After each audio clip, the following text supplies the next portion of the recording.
Message aux gens qui s'occupent de la promo d'un film, évitez de trop les surenchérir, ça peut leur porter préjudice.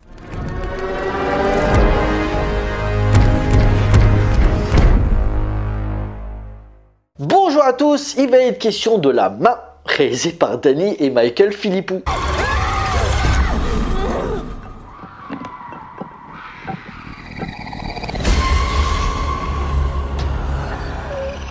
L'histoire, un groupe d'adolescents découvre un moyen d'entrer en contact avec les esprits à travers une main embaumée, un nouveau frisson auquel ils deviennent accros, une seule règle, ne pas dépasser 90 secondes. Malheureusement, Mia va enfreindre cette règle et va être victime d'hallucinations au point de ne plus différencier les vivants des morts. Production A24 à qui l'on doit les films de Ari Aster ou encore The Green Knight, La Main ou Talk to Me en VO se présentait un petit peu comme le film d'horreur de l'été.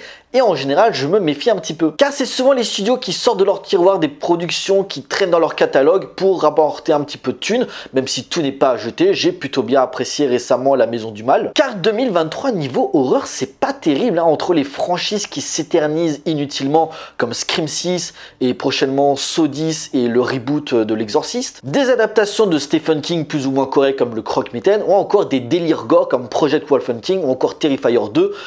Assez fun sur le papier, mais finalement assez vain. La Main, par un postulat basique, se propose comme une bonne bouffée d'air qui, même s'il n'est pas exempt de tout reproche, apporte son lot de frissons et sait s'amuser des codes de l'horreur. Des jeunes adolescents en quête de sensations fortes, mais où le rituel va partir en cacahuète, permettant par le contact avec les morts de justifier les tourments de nos héros, en particulier Mia, qui a perdu sa mère, justifiant de facto de s'essayer au spiritisme. Cette main maléfique, métaphore de la drogue ou de la peur d'aller beaucoup trop loin, qui, à l'instar de l'expérience interdite, ouvrir la porte vers l'au-delà peut avoir des répercussions dramatiques. Certes, La Main ne brille pas par sa subtilité, mais c'est mixer son ambiance sur plusieurs tons. L'addiction à la magie noire pour alourdir son propos et accentuer le thème du deuil. Tu enlèverais l'élément fantastique, tu pourrais voir La Main comme un drame familial et un grotesque assumé pour les scènes de terreur. La scène où le jeune Riley est possédé, on n'arrive plus à lui enlever la main, il est en train de s'exploser le visage, surtout qu'en plus il y a un gros travail de bruitage, ça conne fort. T'as l'impression qu'il pourrait s'ouvrir le crâne si on l'arrête pas. D'ailleurs, les pisseuses dans la salle qui arrêtent pas de crier et de rigoler pour tout et n'importe quoi, ça devient chiant à force. De toute façon, on le répète sans cesse, mais faut pas s'étonner que des fans d'horreur ne veulent plus aller au cinéma à cause de ce public-là. Bref, où j'en étais, oui, la violence physique est assez éprouvante. Je parlais du thème familial et du rapport entre Mia et le fantôme de sa mère qui lui dit des choses. Et tout le film joue sur ces questionnements. Est-ce que ce qu'elle dit est vrai ou si c'est juste pour se retourner contre sa nouvelle famille ou accentuant encore plus la difficulté avec son père qui a déjà une relation bien compliquée. Il y a certaines scènes assez attendues, le moment assez gênant où Mia dort avec Daniel, son ex, qui maintenant sort avec Jade, sa nouvelle sœur. Puis vient le moment qui a fait rire toute la salle, la scène du pied, mais dans une certaine mesure je la trouve justifiée, dû au fait qu'elle voit des fantômes et de la frustration sexuelle suite à la relation compliquée qu'ils ont eue ensemble. Après, les réalisateurs ils te refont la même chose plus tard avec le père, mais pareil aussi, je la trouve crédible, vu à ce moment-là ce qui se passe autour d'elle. Le côté parano bascule en mode possession un peu grossière, mais néanmoins efficace dans ses intentions, même si les personnages secondaires qui avaient une place assez prépondérante dans le récit se font vite éjecter. Des décors assez pauvres, même avec 5 millions tu peux faire mieux. T'as quoi? La maison de Mia,